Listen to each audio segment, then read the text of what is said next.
جو تمہارا کام نہیں جا کے دیکھا دیکھا دیکھا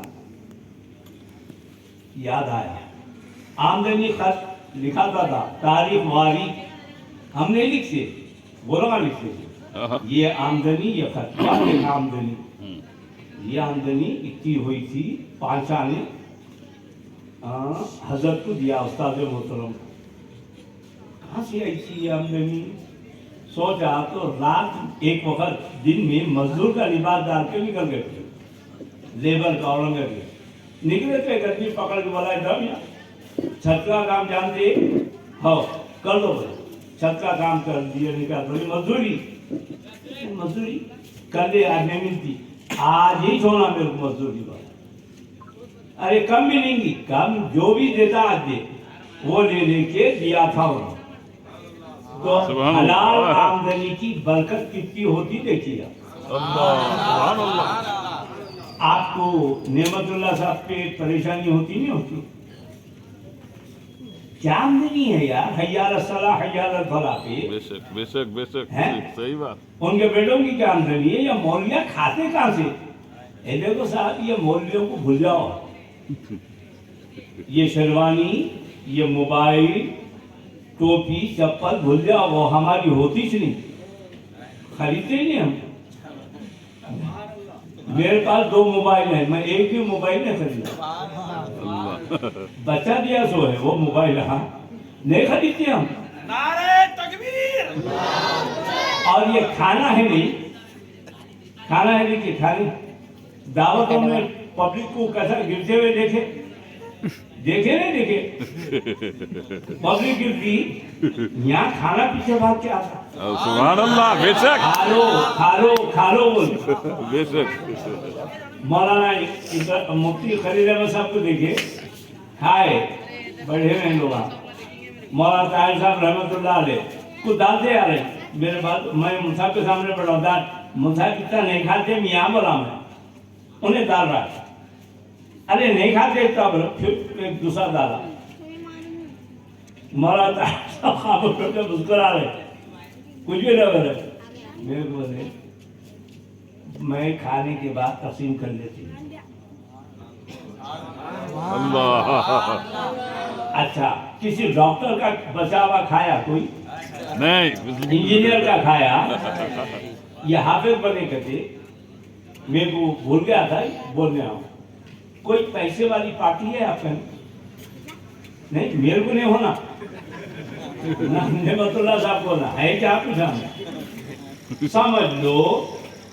ہمارے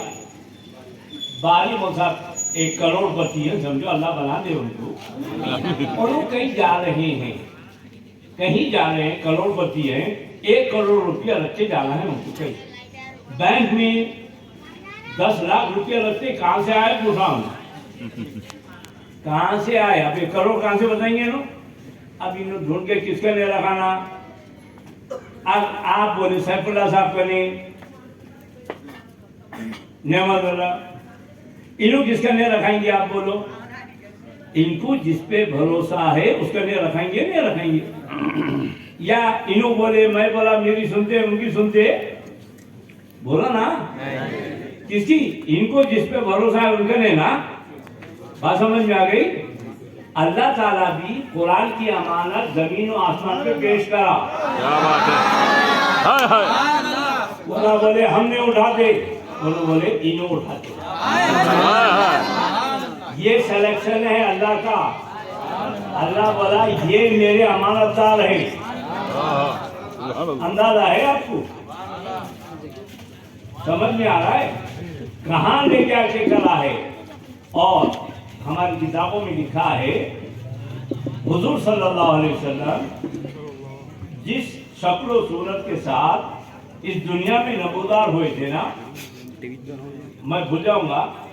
جیسا مائک دوبارہ آیا پھر آ سکتا ہے بھول جا پرواہ نہیں یاد دلا دینا یہ کون ہے حافظ مولانا صاحب آپ بیٹھ جاؤ ان کے بیٹے ہیں نہیں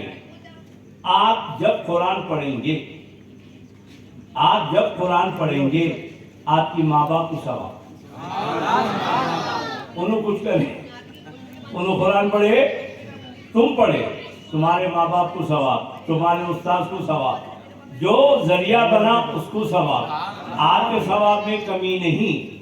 اچھا اس کے بعد آپ جس کو پڑھائیں گے آپ کو ملیں گا آپ کے ماں باپ کو ملیں گا آپ کے استاذ کو ملیں گا پھر ان کو ملیں گا یہ نہیں اب بولو سبحان اللہ جو آپ کی حفظ میں رقم خرچ کرا اس کا بھی حصہ ہے اندازہ ہے اب آپ بتائیے یہ نسل انسانی کب تک چلنے والی ہے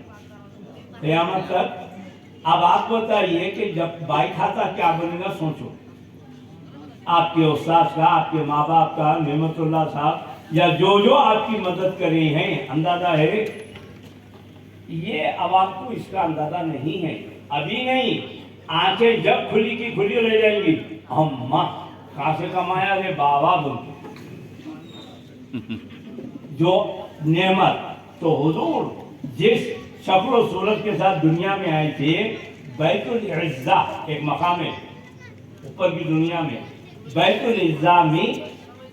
یاقوت کی قندیل میں حضور کو رکھا گیا اور جن اور انسان کو بولے میرے محبوب کو دیکھو تو پورے دیکھے تو یہ حضرات جو حافظ ہیں حضور کی آنکھوں کو دیکھنے کی وجہ سے حفظ کی دولت ملی اب ان کا کام ہے ان کی آنکھوں کی حفاظت کرنا کیا بات ہے سبحان اللہ یہ بات غیر غیر چیزاں نہیں دیکھنا اور ایک سنتے جائیے مفتی ابراہیم محتب رحمۃ اللہ علیہ ایک واقعہ سنائے تھے یاد آ رہا ہے وہ بھی سنا دیتا ہوں واقعہ یہ ہوا قرآن جب نزول ہو رہا تھا جبرائیل کے ذریعے وہ ڈیٹیل میں نہیں جاتا میں آ رہا تھا تو فرشتے بولے دیکھو صاحب چائے پیے تو ایک مزہ ہے نا چائے کا کافی کا ایک مزہ ہے ڈبل کے ملٹے کا مزہ ہے بریانی کا مزہ ہے اب جان دو زیادہ مزے ہو جائیں گے ایسا ہی قرآن کی تلاوت کا ایک مزہ ہے کیا بات ہے بے شک بے شک قرآن کی تلاوت کا ایک مزہ ہے تو فرشتے بولے مولا ہمارے کو قرآن کی تلاوت کر کے اس کا ذائقہ لینے دے فرشتوں کو اللہ بولا نہیں ریکویسٹ کرے نہیں ریکویسٹ کرے اجازت دے تو بولے دیکھ اگر تیرے کو قرآن کی تلاوت کا ذائقہ لینا ہے میرے حبیب پاک کی امت کے حافظ جب قرآن کی تلاوت کریں گے ان کی زبان پہ اپنی زبان رکھ دینا تو پھر اب آپ سوچو آپ کی زبان کی حفاظت کیسا ہونا چاہیے یہ جو زبان ہے میں آپ کو بھی بولوں یہ حافظ کو ہی نہیں بولوں اگر آپ بھی قرآن کی تلاوت کر رہے ہیں غیر حافظ ہو کے بھائی تو آپ کی زبان پہ فرشتے زبان رکھ رہے ہیں ہمارے کو حس مر گئی نہیں آیا نہیں سمجھ میں آیا سنیے ایک نئی نویلی لڑکی چمڑے والوں کے بعد شادی ہو کر کے گئی کپڑا ناپ کے کھانا نہیں کھائے جا رہا سی ماں کیا وہ ہے بولتی 15-20 دن گزرنے کے بعد بولی ماں بولے ہاں بہو بول میرے آنے سے کتنی صفائی ہوئی دیکھے چمڑے کی بو چلے گئی بیٹی تیرے قدم سے کاروبار میں برکت ہوئی اور بدبو اور بڑھ گئی تیرے ناک کے کیڑے مر گئے تو ہمارے گناہ اتنے ہوئے ہمارے کو احساس نہیں ہو رہا اللہ ورنہ برابر یہاں رحمتوں کا نزول بھی ہو رہا ہے ہم کو نظر نہیں آئے سمجھے نہیں ویسی فرشتے زبان رکھ رہے ہیں ہمارے کو احساس نہیں ہے قرآن کی تلاوت تو جب ہم یہ قرآن کی تلاوت کر رہے ہیں اس کا غلط استعمال نہیں ہونا گانے نہیں گانا گالی نہیں دینا اگر ہم گالی دے رہے ہیں زبان سے تو مطلب جس برتن سے غلاظت اٹھا رہے ہیں اسی برتن میں کھانا کھا رہے ہیں اللہ آپ کو ہم کو نیک توفیق دے اور آپ کے یہ جو روح رواں ہیں ان کی عمر اور اقبال میں ان کی ضروریت میں ان کے خاندان میں ان کے امور میں ان کے گھر بار میں اللہ خیر و برکت دے ہم سب کے گھروں میں بیوی بچوں میں عمروں میں، رزق میں اور کاروبار میں، گھروں میں خیر و برکت عطا فرما. صلی اللہ تعالی علی خیر محمد و آلہ و صحبہ اجمعین والحمد للہ رب العالمین.